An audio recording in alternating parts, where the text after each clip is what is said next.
Let's get on to exercise 5.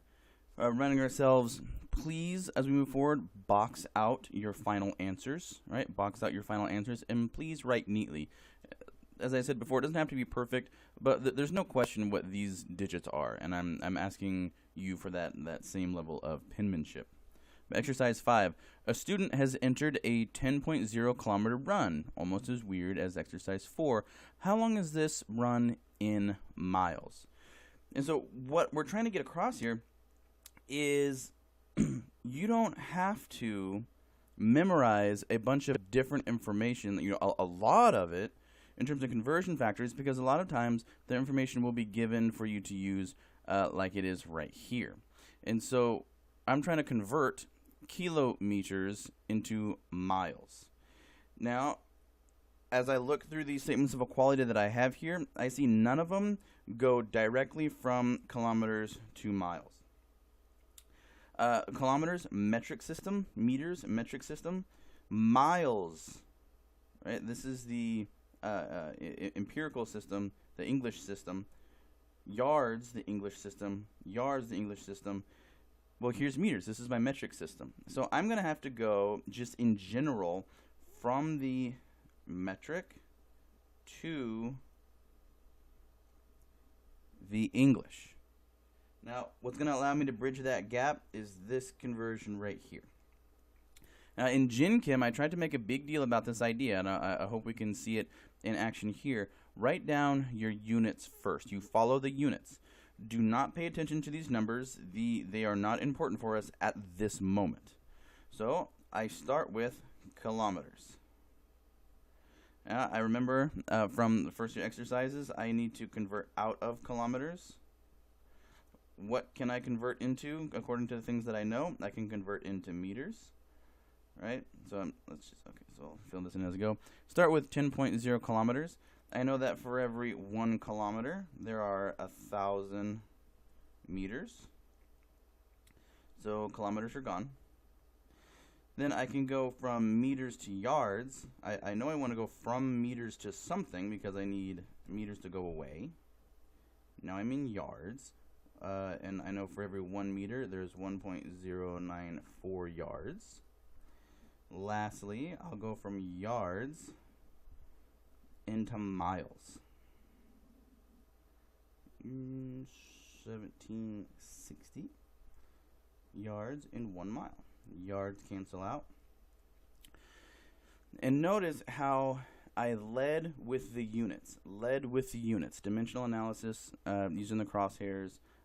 This factor label method, lead with the units. The units will bring you to the promised land. When you're looking at a question, trying to figure out what you should do, when you know what you're supposed to do, but you're trying to find the right conversion path, always look at units first. The numbers will stay there, right? The numbers are actually easy to deal with, but we want to do the units first. All right, so let's bring in my handy-dandy phone calculator. So numerator is 10 times 1,000 times 1.094 times 1. Remember, you don't have to multiply by 1. It's not going to change the actual value. And I put those in parentheses. I want to point that out. And then on the denominator, and just for the sake of completeness, I'll go 1 times 1 times 1760, close paren. And I come up with a whole bunch of digits. But the question is, according to the question, how many significant figures should I use? Well, this one has 3 significant figures. So my answer is going to need to be reported with three significant figures. Let's look at my calculator. 1, 2, 3 significant figures. Right behind that third significant figure, this 5 says that I need to round that up to a 2.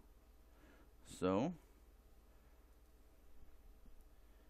the only unit left is miles, so 6.22 miles.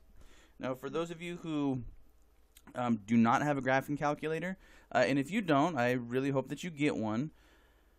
You don't have to get one right now. Until you are able to get one, we can use these applications, which are a lot cheaper. However, you will not be allowed to use this application on the AP exam. So in order to have this quality calculating device, you need to actually get one yourself.